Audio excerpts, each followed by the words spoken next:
Bienvenidos a todos a nuestro seminario web sobre anticiparse a los retos de cumplimiento de CRS y FATCA. Es siempre bueno anticiparse a lo que está llegando. Tenemos un fantástico panel con nosotros, Stanley Foodman, CEO de Foodman CPAs and Advisors. Yo también trabajo en Foodman CPAs and Advisors, soy directora gerente de cumplimiento normativo y tenemos el privilegio hoy de estar con nosotros a personas de Transworld Compliance. Muchos de ustedes lo conocerán ya. Tenemos a David Olenczak, quien es el presidente, y a Eugenie Major, quien es la directora de apoyo y formación. Así que bienvenidos a todos. Bueno, antes de comenzar, Stanley, porque, va a haber gente en esta llamada que no nos conoce, muchos de los participantes han estado con nosotros en otros seminarios web, pero para contarnos un poco qué es lo que hacemos en Foodman, de este modo la gente que es nueva va a saber qué hacemos. Nosotros somos una firma de CPA regulada con licencia en Miami, Florida.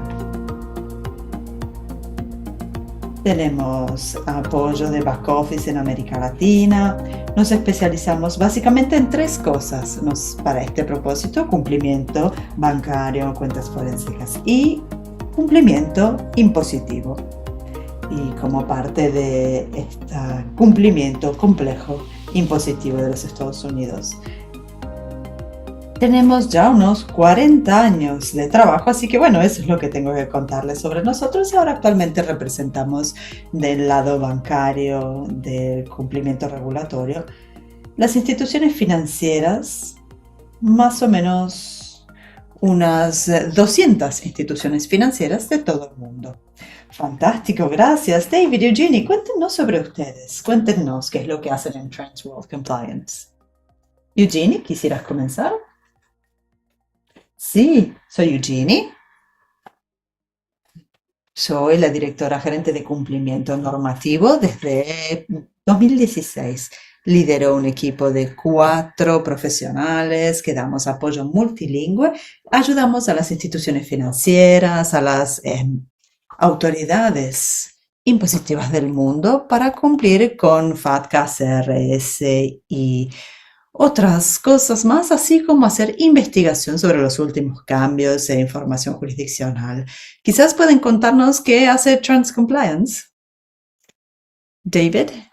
Sí, soy David Olenczak, tengo más de 35 años de experiencia, principalmente en tecnología de la información, IT, y cumplimiento. Tengo unos 10 años de experiencia haciendo sistemas de antiblanqueo de capitales y cambié al cumplimiento de Transworld hace ya unos 11 años y creamos soluciones de CRS y FATCA para instituciones financieras, y también tenemos una línea de productos que apoya los cambios de ganancia de erosión de iniciativas de OSD y autoridades impositivas. Tenemos CRS y FATCA para las autoridades de los modelos 1, por supuesto, y también CRS. Esto es fantástico, muchísimas gracias. Quisiera entonces pasar al tema que vamos a tratar hoy, que son cuáles son algunos de los cambios regulatorios y cómo las instituciones financieras tendrían que estar preparándose. Stanley, cuéntanos sobre algunos de los cambios normativos que se avecinan en 2025 y qué efecto tendrá esto al proceso de cumplimiento. Voy a comenzar diciendo que es fantástico tener a David y Eugenie con nosotros, porque David tiene un background de ABC, antiblanqueo de capitales, y FATCA es una gran medida, es un estatuto del Estatuto 4 del Código de Ganancias Internas, también es un estatuto del antiblanqueo de capitales y entra a la perfección con la estructura de CRS y la estructura del acto financiero, donde dice que la evasión impositiva es una ofensa por lavado de dinero. Entonces, para este año no vamos a estar mirando muchos cambios en las regulaciones, pero lo que sí nos esperamos es una continuación de lo que hemos estado viendo durante los últimos años. Y esto ha sido guiado en parte por los servicios de la IRS de los Estados Unidos. Como saben, Hacienda, FATCA es céntrico para los pagadores de impuestos de los Estados Unidos. Y se hace la prueba sustancial para los Estados Unidos, quienes tienen que reportar sobre sus bienes en el mundo, fuera de los Estados Unidos. Entonces, como tienen problemas de staff, y problemas de personal y se ha vuelto más una cuestión de respuesta de TI del departamento de FATCA, es porque tienen problemas de personal y que aún no han resuelto y están intentando un poco colmar estas brechas con apoyo de TI. Y la otra cosa que estoy viendo, que hemos hablado también antes, es la convergencia de autoridades de la ley y regulatorias. La IRS se ha vuelto cada vez más importante en la zona y vemos cada vez más reguladores trabajando juntos en los Estados Unidos y fuera de los Estados Unidos, lo que llamamos una convergencia en un sistema supranacional. Esto es lo que vemos más presente en este año y en el próximo. Tenemos un cambio en el procedimiento del FATCA. La IRS tiene también IDM, que es un portal para los contribuyentes y ahora se han también extendido a FATCA, a las instituciones financieras extranjeras. Y esto es en parte porque IRS es una de sus funciones principales ahora es la protección de datos sensibles y la protección del uso incorrecto de miembros, de números identificativos por criminales. Entonces esto es algo que está volviéndose más burocrático, aumentando los niveles de capacidades de cualificaciones en IRS. Y este es el principal investigador de delitos financieros del gobierno de los Estados Unidos. Y en la conferencia del año pasado, anticorrupción, sabemos que ahora IRS puede hacer el tracking de las transacciones cripto, comprenden el algoritmo, y me han dicho que les encanta investigar delitos cripto porque pueden llegar exactamente a sus orígenes y ver todos los efectos, no solo para recolección de impuestos, sino también para asistir al FBI y a otras empresas gubernamentales, agentes gubernamentales. Y lo último, IRS es muy fuerte con cripto. Comenzó en el 2014 con noticias suaves, con cartas, también notificaciones blandas, diciendo, bueno, hemos decidido que cripto o las transacciones con bienes, con activos digitales, en realidad son similares a transacciones de otros bienes. Entonces, si esto lleva a ganancias, capitales o a ingresos, es importante informar sobre esto. Y los intercambios de cripto también han desarrollado una gran base de datos para saber qué están buscando y están buscando. Y los últimos años han hecho preguntas para saber también si han hecho trading con cripto. En la declaración de impuestos misma y para las declaraciones de impuestos también de individuales tienen que ser respondidas en modo electrónico. Y si no se lo hace, es lo mismo que hacer una declaración falsa en una declaración de impuestos, lo que es una violación del código interno.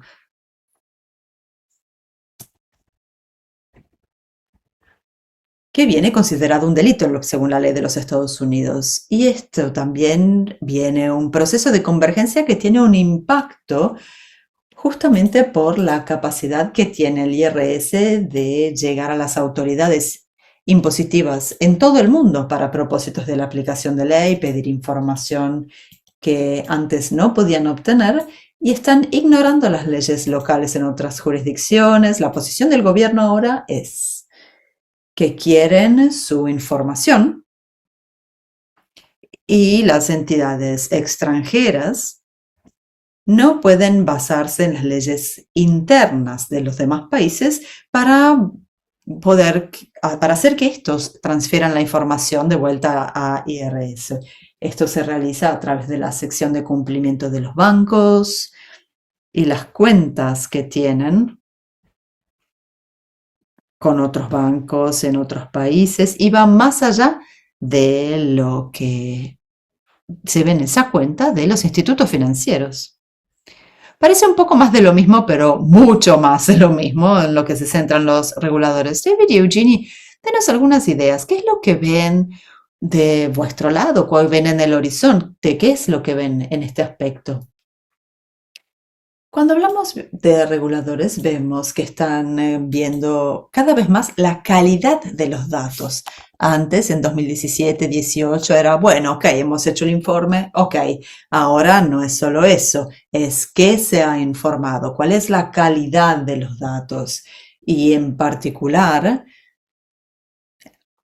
la validación.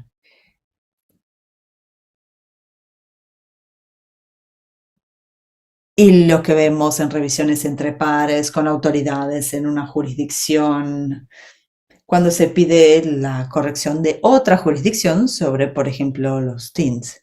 Y quieren saber, bueno, he enviado una solicitud de corrección, ¿qué se puede hacer? Entonces hay un seguimiento de mayor comunicación entre autoridades impositivas, entonces están controlando más. Y en particular lo que estamos viendo también es esta identificación. Y también, ¿y qué dirías a las instituciones financieras que no logran obtener el TIN, el NIF correcto de sus clientes? Bueno, somos por supuesto los que damos la guía y la formación sobre exactamente qué hacer, pero comienza con el onboarding, comienza con hacer un onboarding con buena calidad de datos, no solo por una cuestión de KIC y de antiblanqueo de capitales. Sí, perdón, David. No, quería añadir a esto que para Hacienda y IRS, el TIN ha sido un problema grande. Ha habido varias extensiones donde han estado diciendo tienen que tener todos los TINs corregidos para una cierta fecha. Y creo que esto nace de una cuestión histórica. Si se abre una cuenta en las Islas Caimán, no hace falta tener un TIN. Muchos inspector general del Tesoro hizo auditoría del programa FATCA y en la última auditoría tenían como un 50% de los datos que tenían un TIN incorrecto o que no era el mismo. Entonces, probablemente sea lo mismo para la CRS. No tenemos los números, no tenemos los datos, pero pensamos que puede ser relativamente cierto también para eso. También hemos visto durante el proceso de revisión de pares. El proceso de revisión de pares, como saben, se hacen también para el antiblanqueo de capitales, para CRS, autoridades impositivas, pares. Se arma un grupo de diferentes jurisdicciones que vienen para dar como una nota sobre cómo estamos haciendo. Y tienen dos puntos de énfasis que estamos empezando a ver. Uno, la calidad de los TINs, el mismo problema que tiene la IRS, FATCA. Y luego el segundo son esas correcciones. Entonces, el A dice una cosa, el B dice aceptamos los datos, pero hay que controlar estos informes. Ahora están pidiendo a las autoridades impositivas, se han enviado las correcciones y cada vez que piden a los reguladores, dicen, bueno, siempre va a llegar a ustedes. Entonces van a empezar a haber presión en las instituciones financieras y ya estamos empezando a verlo. Otro punto es que va a haber una nueva versión de CRS. Vamos a tener algunos años sobre cómo nos afecta. Cuando hacemos las 7Ds, hacemos más o menos el 50%, hacen procesos manuales para FATCA y CRS o algún sistema interno. Entonces tenemos que empezar a pensar también en estas cosas. Y es cada vez más, necesitan más datos. No es enorme como, por ejemplo, hay cuentas preexistentes, tienen autocertificaciones, de qué se trata, tienen custodios, etcétera, etcétera. Entonces hay muchos más puntos de datos que están empezando a recolectar para hacer RS3. Entonces, si están usando proveedores, asegúrense de poder hacer las modificaciones con ellos también. Perdón, Stanley, querías comentar algo. Sí, no, me estaba divirtiendo al escuchar. Hay una cosa que tenemos que aún no se ha mencionado. Hay espacios en el sistema de notificaciones de algunos países que no tienen acuerdos con ningún otro gobierno con respecto a los informes. Sobre impuestos, representamos la mayor parte de las cosas muchas instituciones financieras en muchos países, como les decíamos, y se nos ha preguntado una pregunta sobre antiblanqueo de capitales. Y hubo un cliente grande en uno de estos bancos que quiso crear un trust, un fideicomiso que iba a adquirir deuda nacional y aceptaría y pagaría intereses en esa deuda nacional a personas de países CRS, pero como el país al que se le solicitaba abrir un fideicomiso no tenía acuerdos, no iba a haber ningún informe sobre los ingresos ganados sobre aquellos activos en ningún país. Y sería depositado dólares en ese otro país o alguna otra moneda que el manager del fideicomiso seleccionaría para el pago. En otras palabras, se estaría haciendo trading en la moneda local. Entonces, la respuesta a Fonseca, Mossack Fonseca. El problema en Panamá era, la respuesta es, ¿quieres ser el próximo Mossack Fonseca? Porque lo que está sucediendo es que hay múltiples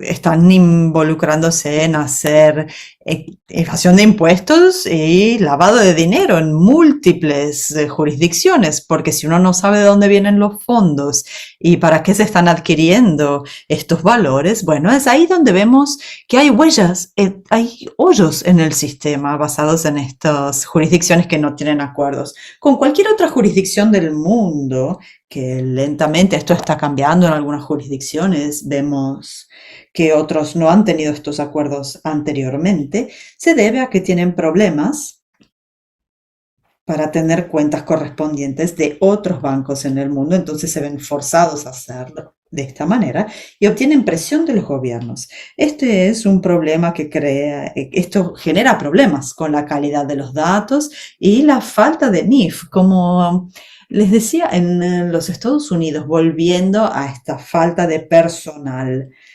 La Hacienda IRS está moviéndose muy lentamente para implementar todos los requerimientos básicos subyacentes sin la consideración de ninguna extensión. Y eso va a requerir más tiempo a medida que vayan teniendo cada vez más personal, y esto es suponiendo la perspectiva política de que vayan a continuar con la administración actual o si tendremos una administración futura que será diferente con respecto a los fondos para IRS. Así que así nos encontramos del lado de Estados Unidos. Muchísimas gracias, Stanley. Antes de continuar, quería seguir, David, con respecto a el CRS 3.0. ¿Cómo serán habrá cambios en cómo se trata cripto bajo el régimen OSD? Sé que están bastante adelantados en los Estados Unidos con respecto al marco de declaración de valores en cripto. Sí, han publicado las reglas sobre qué es lo que hay que informar y a quién, y acaban de emitir el XML para eso. Va a ser un régimen de informes completamente diferente, van a ser proveedores de servicios de divisas virtuales quienes tienen que informar qué es lo que tienen que informar. Esto es bastante interesante, al menos desde mi punto de vista. Son solo transacciones, cripto dentro, cripto fuera, cripto a cripto, cuando se adquiere algo, transacciones cripto, no incluye el balance de la cuenta ni nada más. Entonces, lo mejor que podemos decirles, y hemos tenido discusiones internas al respecto, es que la mayor parte de estos proveedores de servicios cripto son instituciones financieras y ya están informando a los balances de las cuentas y demás. Pero genera la pregunta de por qué los bancos tradicionales no tienen que hacer informes sobre transacciones en moneda fiat, mientras que los proveedores de cripto, de servicios de cripto, sí. Y puede ser una cuestión de que crean que o sepan que los bancos tradicionales, las instituciones financieras fiat, tienen un régimen de antiblanqueo de capitales mejor que estos proveedores de servicios cripto. Entonces quieren primero controlar los proveedores de servicios cripto. No va a suceder hasta algunos años y mucha de la gente en la llamada probablemente no esté tratando aún con cripto, pero si empiezan a hacerlo, esto es algo que van a tener que empezar a informar y bueno, todo el resto. Esto es un desafío, este control por nuestra parte de FinCEN, la información financiera, el centro de información financiera, pero el acto de secreto bancario de antiblanqueo de capitales es como una organización paraguas, solo para AML tiene una fuerte relación con OFAC y OFAC y los crímenes de antiblanqueo de capitales pueden solaparse y lo que es un crimen un delito en otro puede ser un delito en otro. Entonces están implementando una situación en un proceso en el que van a situaciones en las que públicamente piden input, lo han hecho y quieren hacer que las cuentas en cripto y cualquier cosa que consideren institución financiera que pueda ser que informe sobre sus balances, cuentas y transacciones.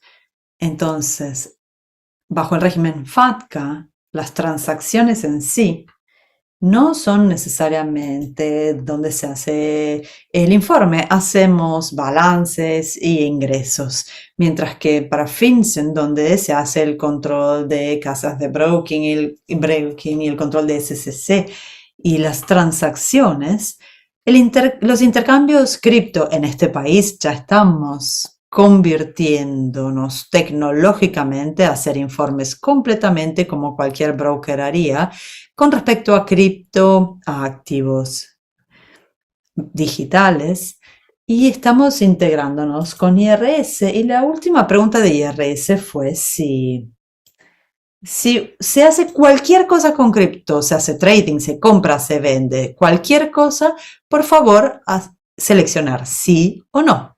Y como el uso de cripto para comprar algo puede ser una transacción que quede informada, bueno, va a depender de para qué se utilice. Entonces, el tipo de transacción también importa. Entonces, estamos siguiendo un camino por el que CARF de Europa, bueno, que conocen muy bien David, ya está siendo implementado a través de otros caminos en los Estados Unidos. La IRS está comenzando el proceso. ¿Cómo lo llaman acá? El CMPB, Commodities Futures Trading Bureau. Sí, sí, ese quiere una parte de esto, pero también van a ver que IRS va a querer y probablemente va a seguir liderando acá y todos van a estar dependiendo de la creación de bases de datos que necesitan para hacer su propia declaración de emisión y cumplir con estos. Creo que probablemente se podría hacer todo un seminario web sobre el cumplimiento cripto. Así que continuemos al tema de hoy porque recibimos una pregunta que puede ir perfectamente con el próximo segmento, así que se lo voy a compartir a David y a Eugenie. El tema dice, ¿cuáles son algunos de los desafíos que tienen que ver con los aspectos administrativos? Y la pregunta es de alguien de una institución financiera de América Latina donde no tienen una cuenta en id.me y por supuesto tienen problemas para crear uno. Estos son algunos de los desafíos técnicos. Entonces quizás podría responder a esto mientras que vemos el tema de los aspectos administrativos del cumplimiento FATCA y CRS. Eugenie, ¿quieres comenzar? No puedes comenzar, David. Ok, ID.me.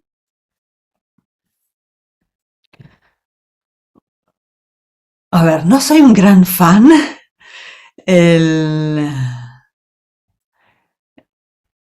Las firmas de venture capital y equidades privadas pusieron $1/4 billón y saben que el valor real no es una cuestión de login, sino que el valor está en los datos que están recolectando. Entonces, Es muy costoso hacer una cuenta, hay que mostrar las características biométricas, compartir el pasaporte, la identificación de impuestos, todos estos datos que hay que compartirles. Es ahí donde está el valor del ID.me. Entonces, no creo que hayan podido convencer a firmas comerciales para hacer esto, porque nadie seguiría ese proceso a menos que fuese obligatorio. Entonces, no hay opción cuando hago la formación del logo de una marca registrada. Hay que hacerlo. Me parece quizás tonto porque si voy a un abogado de un trademark no tengo que hacerlo, pero como lo he tenido que hacer solo, tengo que escribir toda esta información y mi preocupación es que tengan todo lo que alguien necesitaría para robar mi identidad. Podrían quizás abrir una cuenta, hacer un préstamo con mi casa, hacer una hipoteca, convertirlo a cripto y en meses o años alguien viene y dice, bueno, tu casa ha sido utilizada como colateral, así que vamos a quitarte la casa. Pero yo puedo decir que no fui yo y van a decir, este es su pasaporte, este es su fotografía, ese es su número de identificación fiscal, esa es su firma. Entonces, es usted todo lo que ellos necesitarían para robar la identidad lo tienen. Entonces, sí, yo tengo, digamos, un problema con ID.me, me parece que sea intrusivo. Pero una vez que se supera ese login de ID.me, uno puede hacer el login regular y puede entrar como quien sea, simplemente poniendo los 6 dígitos, el pasaporte, hacer el login y entrar a la cuenta de cualquiera desde ahí. Así que no creo que en realidad dé una capa de seguridad adicional, pero es un tema, es una cuestión en particular cuando uno está en el extranjero y no estoy para nada en desacuerdo con el proceso. Puedo hacer una breve pausa acá, decir, he trabajado con algunas personas que usan login.gov y es mucho más fácil, menos intrusivo, entonces quizás intentar con la opción de login.gov en vez de ID.me. Bueno, una vez que se utiliza login.gov, uno efectivamente ha creado la cuenta ID.me, pero no hay que darle toda esa información. Bueno, luego voy a explicar el por qué, pero creo que nos estamos yendo un poco por las ramas, pero estoy de acuerdo que ID.me es intrusivo. No sé robusta, qué tan robusto puede ser el software contra hackeos. Como excusa para hacer todo esto, hay un motivo.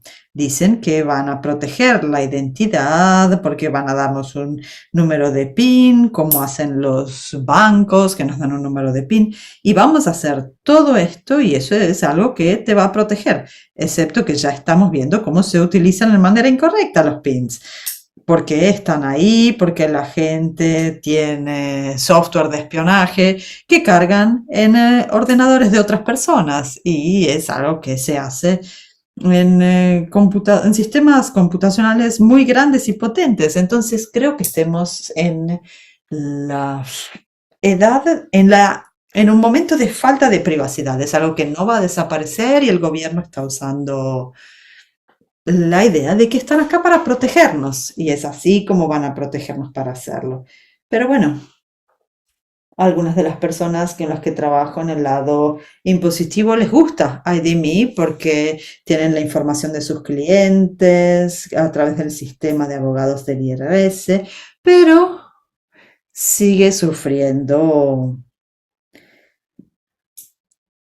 de las mismas características negativas que nos decía David. Es problemático y es, bueno, el último intento de ayudarnos a protegernos de nosotros mismos con todos nuestros datos, que no estoy seguro que necesiten, pero bueno.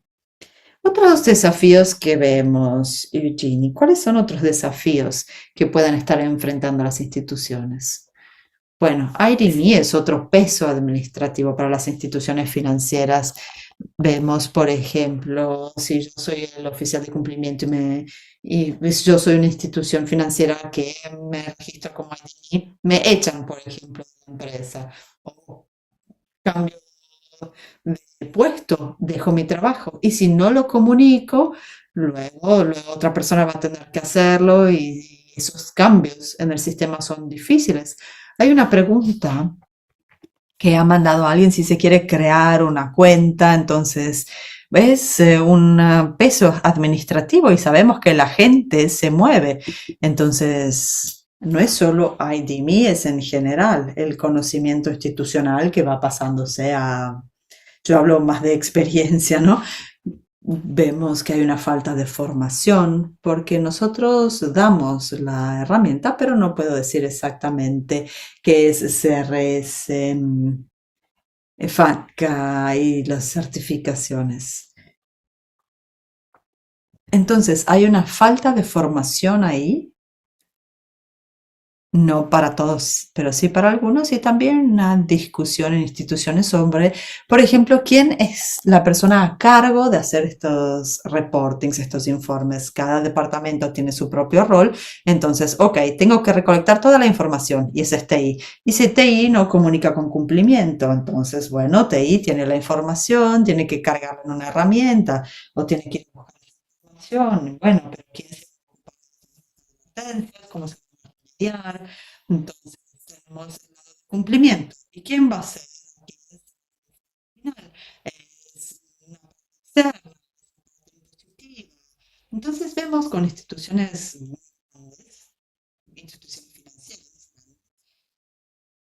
que todavía no queda claro de quién sea el rol exactamente. Y lo que vemos que el cumplimiento no se le da una gran cantidad de presupuesto porque él informa fiscal siempre se hace una cultural y hay que involucrar a la IT y a los departamentos. Entonces hay mucho trabajo atrás, trabajo y tiempo involucrado en esto. Y creo que una de las cosas que he visto es que también hay muchos silos. A veces, si la responsabilidad viene dividida entre diferentes departamentos, los departamentos no hablan entre sí. Entonces, no se obtienen todas las sinergias que se podrían obtener del proceso de cumplimiento.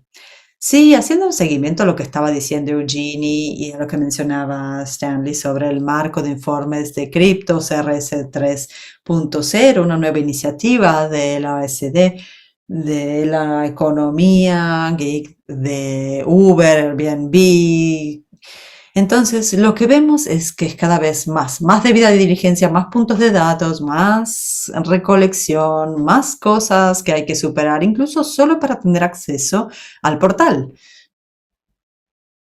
Y lamentablemente, y Eugenie contaba un poco esto también, es que el manager senior busca si hay cumplimiento a coste cero, entonces hay que hacer más con la misma cantidad de recursos que se tiene actualmente y es una posición muy difícil la que se encuentran los funcionarios de cumplimiento y lo más valioso que ellos tienen es su tiempo.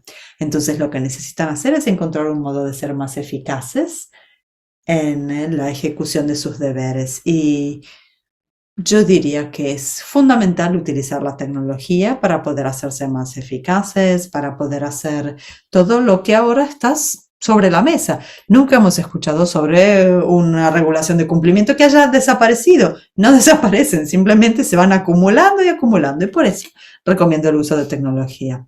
Estoy de acuerdo con eso sobre la tecnología al 100%, porque esto se ha vuelto bueno, tiene vida propia.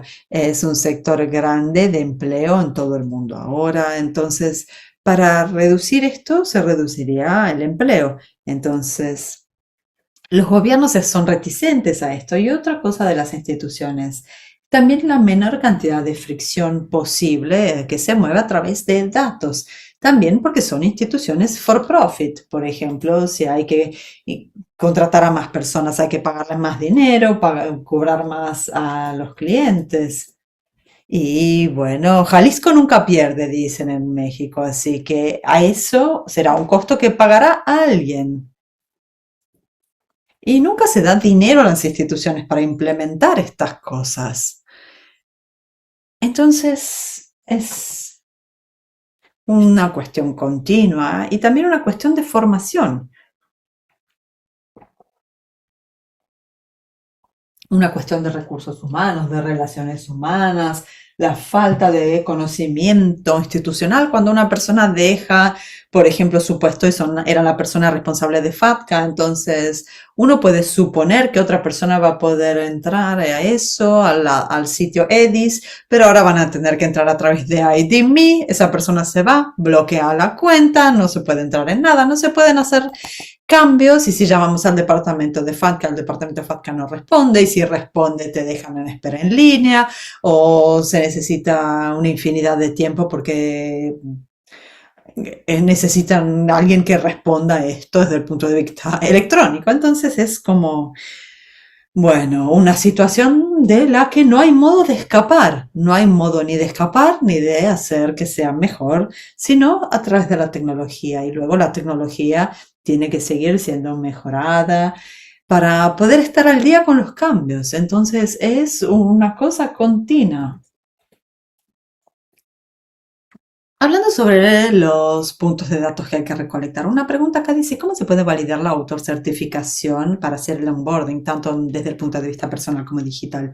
Y quisiera reiterar que tanto CRS como FATCA tienen el mismo conocimiento estándar. Generalmente se puede aceptar la autocertificación como válida, a menos que se tenga motivo para saber que la información es incorrecta. Y el problema con el onboarding digital que nosotros hemos visto es cuánta información se puede recolectar o obtener información incorrecta. Va a depender cuáles son las preguntas que se hacen en el proceso de onboarding. Entonces es importante asegurarse de tener toda la información de los clientes para poder detectar si hay un motivo para saber que la información es incorrecta. No sé si David o Jeannie tengan quizás más conocimiento sobre cómo validación de autocertificación en particular en las plataformas digitales pueda lograrse.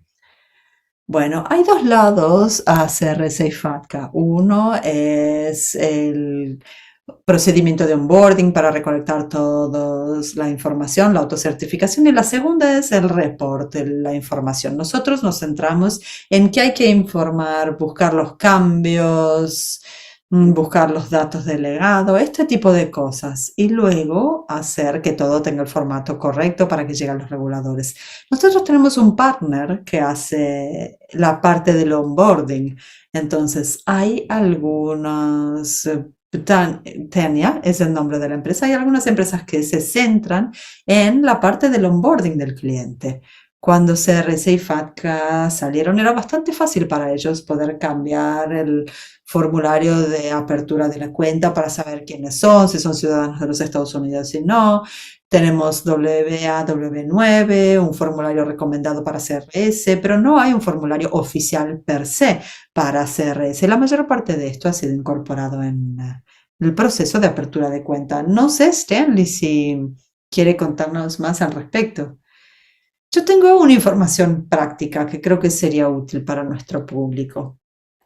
Hay una serie de personas que abren cuentas, personas en los Estados Unidos, que en algún momento u otro, antes de volverse residentes permanentes o ciudadanos de los Estados Unidos o sujetos de las pruebas de presencia sustancial, tenían una cosa que se llama ITIN, que empieza con el número 9.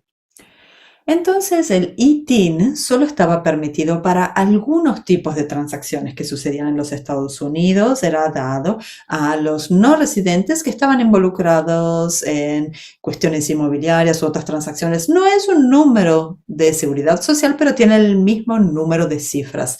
Ya ha habido varias cuestiones en los años donde la gente daba en el W7 el pasaporte y este número con... bueno, durante el COVID era, diría, unas 6 a 10 semanas, pero ese número no es un número que pueda ser un número de identificación impositiva para informes FATCA, ni tampoco aceptado para informes de CRS, porque aunque CRS no es algo que hacen los Estados Unidos, tenemos acuerdos preexistentes de FATCA, modelo 1 y modelo 2, con muchos de los mismos países. Y es por esto, de esto que hablábamos antes, que se vuelve importante hacer estas identificaciones impositivas individuales, pero es solo específica para algunas circunstancias y no se aplica a quienes tienen cuentas en los Estados Unidos. Las instrucciones de W9 dicen que ITIN es aceptable, pero creo que lo que estás queriendo decir es que si una persona tiene un ITIN, no son residentes de los Estados Unidos, pueden tener obligaciones impositivas y haber hecho la prueba de presencia sustancial y tienen que informar cosas, pueden firmar un W9 o W8 según sus circunstancias. Claro, y si lo aceptan, podría ser un problema, en particular en el exterior, con respecto al informe que estamos discutiendo. Esta es una situación diferente y tiene que ser, bueno, hilado muy fino para poder llegar al punto correcto. Entonces, aunque pueda ser utilizado en los Estados Unidos para algunos propósitos, es diferente si hablamos del capítulo 4 o incluso el capítulo 3 del código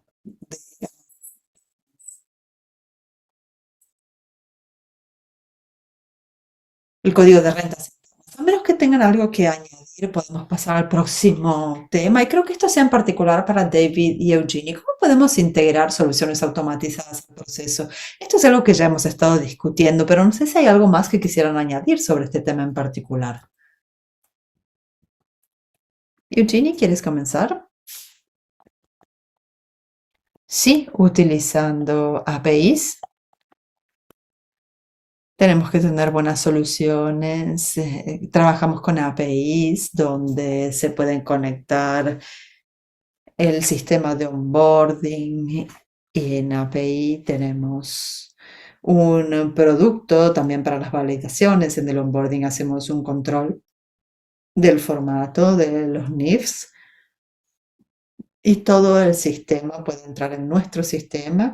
Entonces, no es solo saber que creen que están informando, sino también un proceso de filtrado que se hace manualmente. Entonces, una solución automatizada con API va a filtrar todo el sistema central y un buen sistema va a mostrar indicaciones, advertencias y devolverlo al sistema principal o va a haber indicias para el cliente. Entonces, cuanto más automatizado sea, mandará también un informe al final. No sé, David, si quieres añadir algo.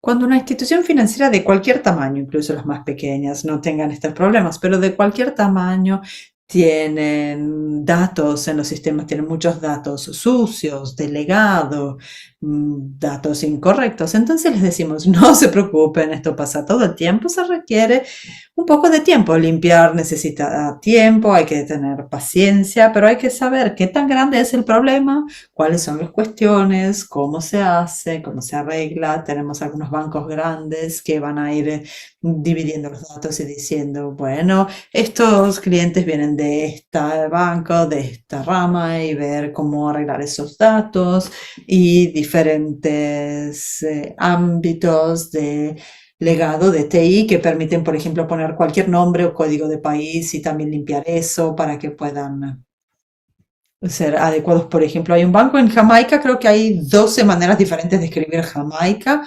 Entonces es como, bueno, uno supone que el representante que está en Jamaica sabe cómo escribir Jamaica, pero bueno, estos son errores de quizás al escribir en la computadora tocan varias letras con el teclado. Entonces, es una cuestión de comprender el problema, arreglarlo y no preocuparse.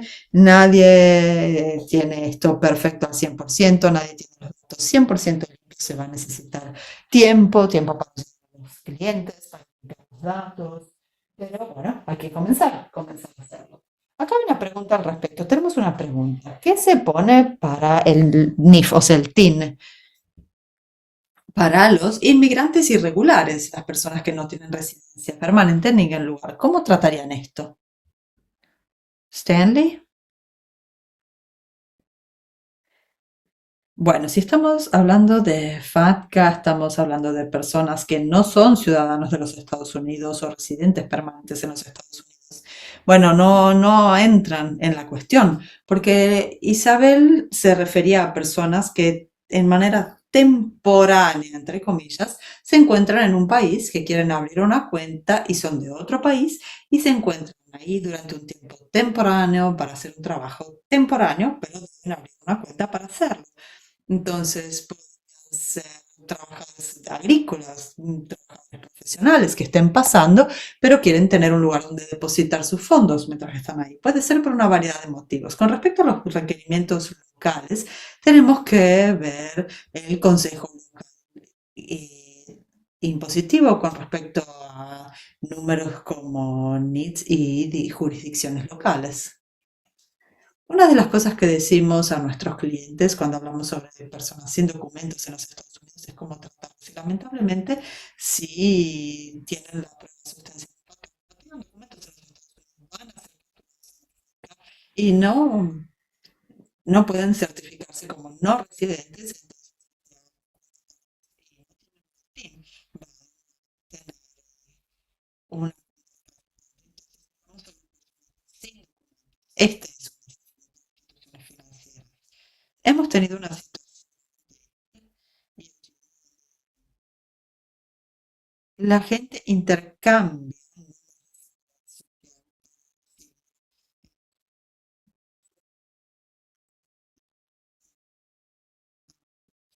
cheques y utilizan el mismo número y ha sido uno de los problemas de este país que aún no se ha superado, pero siempre es un objetivo continuo, anual, para Hacienda hacer auditorías. Y bueno, encuentran estas cosas cuando las hacen.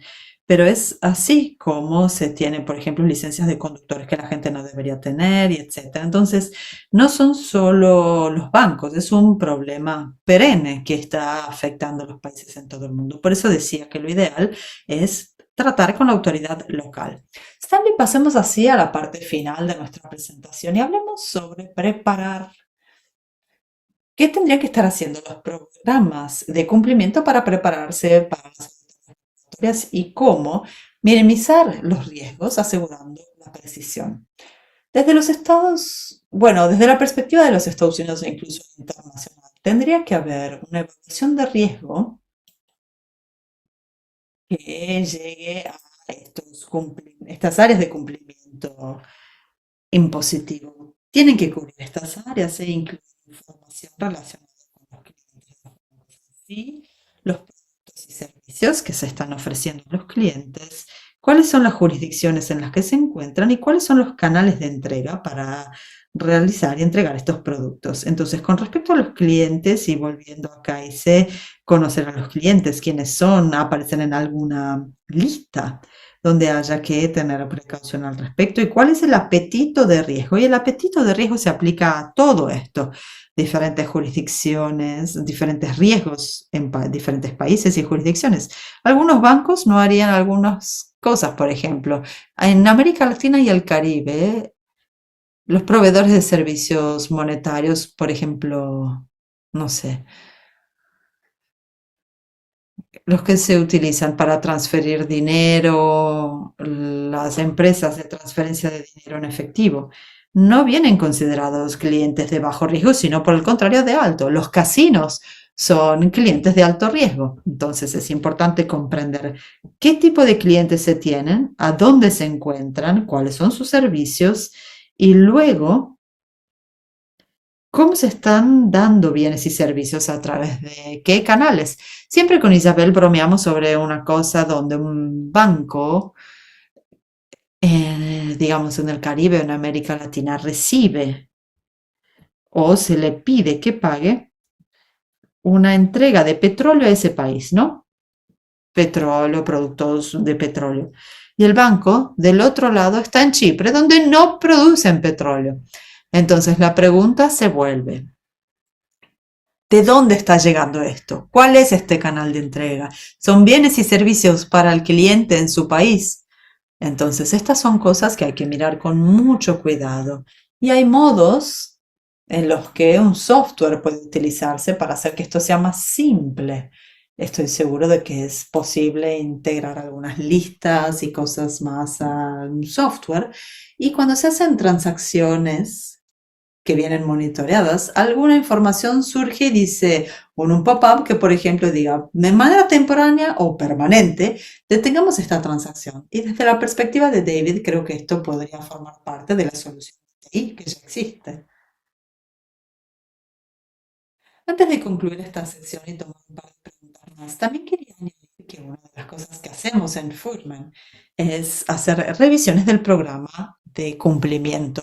Y quería mencionarles algunas de las cosas que nosotros vemos como quizás debilidades estructurales donde en lo que la gente podría centrarse. Una de las cosas que mencionaba esto era estas estructuras de control separadas, donde no hay una línea de defensa clara, lo que dificulta así que vemos diferentes líneas, cumplimiento en segunda línea, auditoría interna. Si no hay una estructura creada donde el cumplimiento y el control interno estén hablando entre ellos, no puede que no hagan todo lo que sea necesario hacer. He visto instituciones donde la parte legal no es responsable del cumplimiento FATCA y, por ejemplo, no están validando los JITs o están viendo si estos siguen siendo válidos y la falta de ese control particular podría crear un problema para la institución. Entonces, si tienen diferentes entidades involucradas o diferentes áreas del banco, tienen que asegurarse de que se fijen, como decía Stanley, cuáles son los riesgos, dónde están los controles y asegurarse de que puedan añadirse con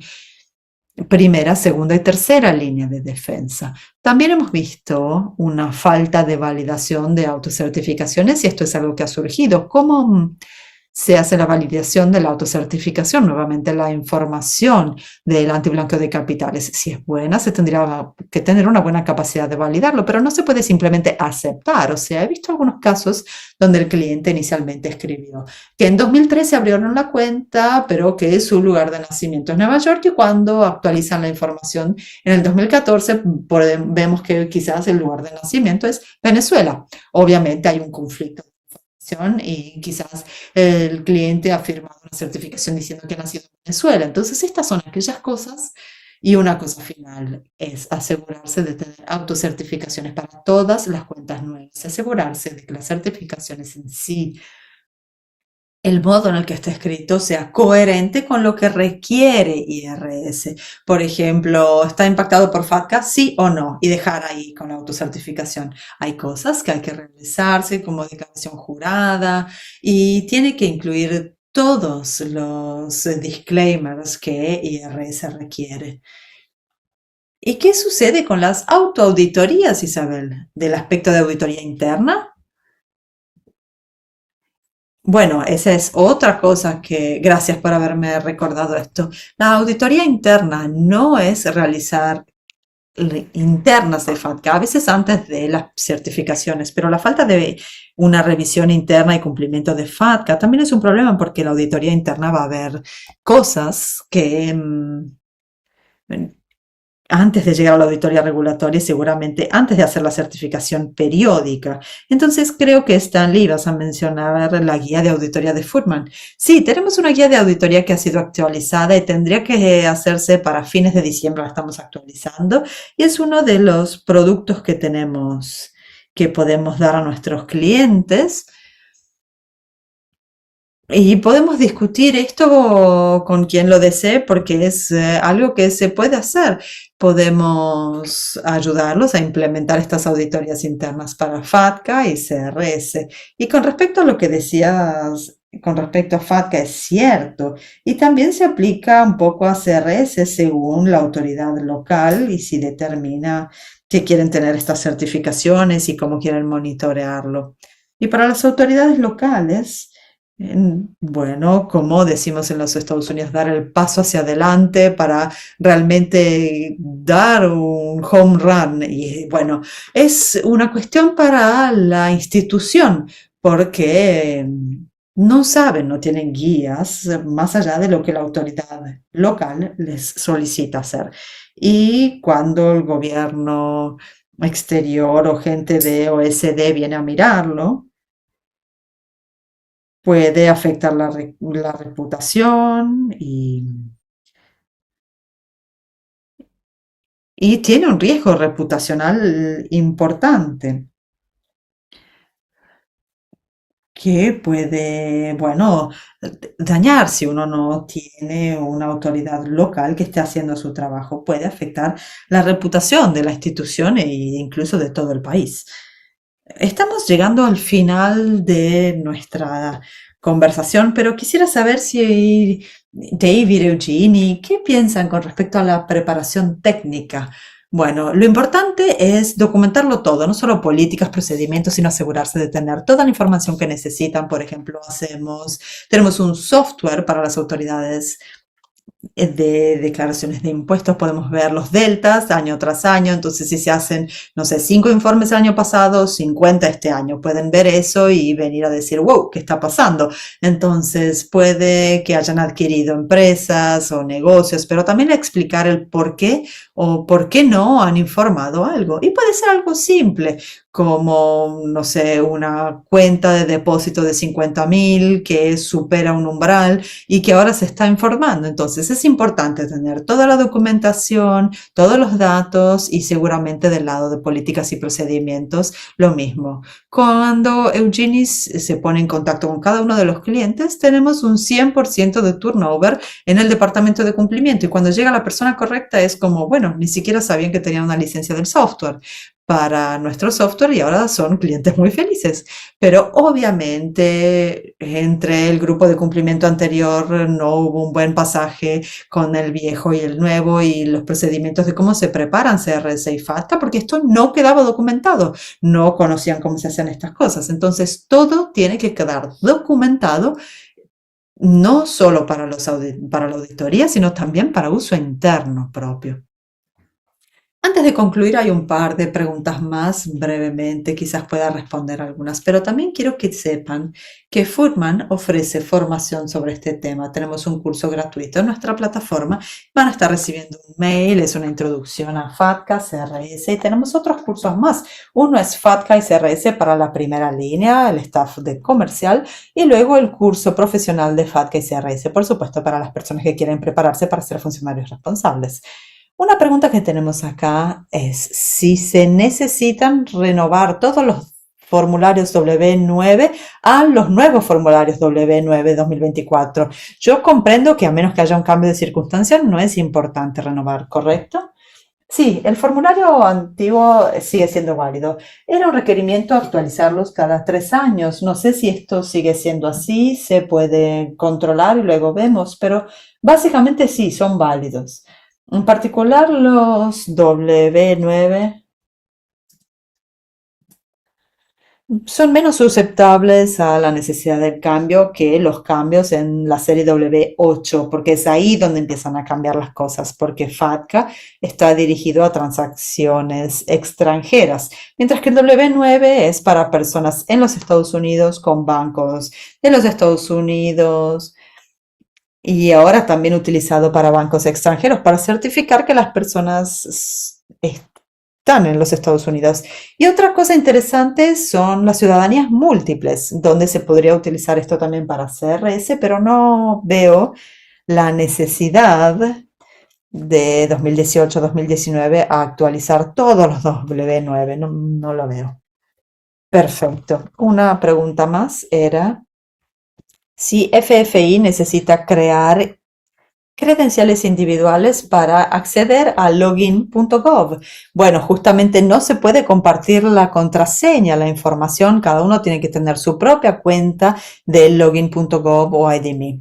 Y esto también nos lleva a una de las preocupaciones de David, que es que cada individuo que entra no se puede compartir los datos con alguien más para llegar a los mismos lugares. A menos que, por supuesto, alguien no esté diciendo la verdad. En ese caso se están utilizando mal los datos. Otra pregunta es una empresa corporativa que tiene propietarios sustanciales de los Estados Unidos cuando abren la relación, pero en marzo de 2024 notifican un cambio de propietarios y ahora no tienen propietarios de los Estados Unidos. ¿Tienen que informar esto en 2025? Sí. A ver, veamos, porque la que está abajo me llamó la atención. Bueno, creo que sea una cuestión de KS. Esta es información que es necesario tener porque mientras que estamos hablando de NFFE activo frente a NFFE pasivo, donde la información o la retención de información es diferente, y también sospecho que para los propósitos del KIC del banco, probablemente se tenga que tener esta información, aunque no tenga que informarse en ningún otro lugar. Y mucho de esto sucede a menos que se haga la auditoría de IRS. Por ejemplo, nadie manda W7. Los bancos no hace falta que lo manden porque IRS lo mantiene en sus propios archivos. Entonces, si quieren tener información completa de los clientes y cumplir con los requerimientos de CDD, les requiero que obtengan toda la información posible sobre estas partes interesadas en particular, que pueden que no se nos den las corporaciones extranjeras. La pregunta ITIN, que me pareció fantástica, que tiene que ver con lo que discutíamos antes, y nos dice que cuando se quieren utilizar el W7, la aplicación del W7, y el motivo es que es un documento con un uso restringido. El número de ITIN tiene un uso restringido que va unido a la aplicación del W7. Por eso se realiza de este modo. Bueno, cuando se envía un 1040 en los Estados Unidos con el uso de un ITIN, estas son transacciones muy específicas y es por eso que están hablando sobre esas instrucciones. Para hacer la pregunta, Stanley, si la persona no es un residente de los Estados Unidos, pero ha superado la prueba de presencia sustancial, se utiliza el ITIN como número válido. Sí, pero no pueden informar como persona no residente de los Estados Unidos, sino como persona de los Estados Unidos. Y ahí, a menos que ya hayan estado pidiendo un cambio de estatus con IRS por esto. El cambio de estatus debido a la prueba de presencia sustancial. Entonces se puede utilizar el ITIN, pero cuando se hace, recuerden que es solo por la prueba de presencia sustancial, que nuevamente es un grupo restringido de personas, un grupo pequeño. Ahora son 20 millones en los Estados Unidos, pero no importa. Tenemos un país de 365 millones. El ITIN es útil solo en algunas situaciones. Perfecto. Y la última pregunta, si una persona firma un W9 sin una dirección de los Estados Unidos, no hace falta tener la dirección de los Estados Unidos, ¿no? No hace falta, no hace falta. Pero mi recomendación sería al menos tener algún indicio de ser un contribuyente de los Estados Unidos con una tarjeta de residencia permanente o una copia de pasaporte, lo que les ayudaría con la validación del W9. No se requiere validarlo, así es simplemente una sugerencia para la propia protección y evaluación de riesgo. Gracias. Entonces, tener esa identidad. Claro, hay que aceptar que esa decisión hay que tener el certificado a menos que se tenga un motivo para creer que no sea preciso, por lo que se requiere más información. Entonces, otra información adicional a cada pregunta sobre la información que se está dando es buscar un pasaporte o algo más que les pueda dar esta información. Bueno, hemos superado nuestro tiempo, pero estamos muy agradecidos a quienes han estado con nosotros. Quisiera dar a Eugenia y a Stanley la oportunidad de últimas ideas antes de concluir. Quisiera agradecerles a todos por su atención y ha sido una hermosa discusión y si quieren saber más o si tienen dudas sobre cualquier otro tema, podemos discutirlo en un futuro. Pónganse en contacto con nosotros. David. Muchísimas gracias por la oportunidad, la he disfrutado, he aprendido mucho y aprecio mucho la invitación. Bueno, quisiera agradecerles a todos por estar acá. Esta no es un área simple de trabajo, es muy complicada. No hubiera tenido idea de cómo hace David lo que hace, porque yo no podría programar absolutamente nada en mi vida. Bueno, quizás si mi vida dependiera de esto, sí. Quizás lo intentaría y fallaría, pero debo decirles que Hemos tenido fantástico feedback sobre el producto de David y lo recomiendo para quienes trabajan del otro lado de las cosas. Trabajamos nosotros del lado que ayuda a preparar la información para el uso del producto de David. Así que estratégicamente sabemos que esto funciona muy bien para ambos y estoy muy feliz de tener la respuesta que hemos tenido hoy. Tenemos, 3 preguntas más. Hay una pregunta sobre cuál es el producto de David. David, asegúrense de saber cuál es el producto que tienen. Gracias por estas palabras. Seguramente no podría leer en todas las legislaciones de la parte legal y de contaduría, así que yo también estoy sorprendido por todo lo que ustedes hacen. Nuestro producto es CRS FATCA 1 y es un proceso de 3 pasos donde se ponen los datos para potencias, eficiencias y luego los ayudamos a preparar los datos, ponerlos en el formato correcto y en algunos casos también dar a las autoridades impositivas. Tenemos algunas cosas que es fundamental hacer para poderlos ayudar a entregar estos datos. CRS FATCA es uno de esos productos y si están interesados, por supuesto, se ponen en contacto y les contamos. Tenemos una pregunta más al final de esto. Sí, están resumiendo algunas de las cosas que no forman parte de la presencia sustancial. Sí, y es correcto. Por ejemplo, diplomáticos extranjeros que es utilizado.